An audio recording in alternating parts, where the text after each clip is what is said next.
ករណីមន្ត្រីយោធាម្នាក់ដែលទាមទារផ្ទះនៅក្នុងគម្រោងបុរីលេងនវន្ត្រាត្រូវបានដោះស្រាយបញ្ចប់ហើយ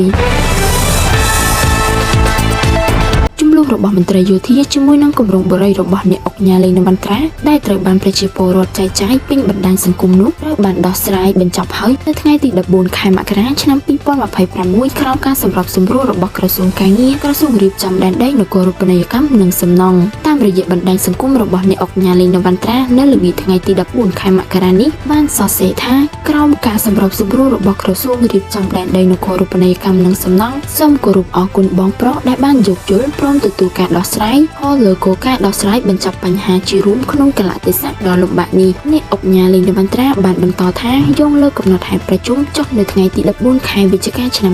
2025នៅទីស្តីការក្រសួងនិងតាមការសម្របសម្រួលរបស់ក្រសួងដែនដីសូមជូនដំណឹងបន្ថែមដល់ពុកម៉ែបងប្អូនឲ្យបានជ្រាបថាក្នុងខែមករាឆ្នាំ2026នេះក្រុមការងារបុរីបានរៀបចំការសាងសង់តាមស្មារតីអង្គប្រជុំ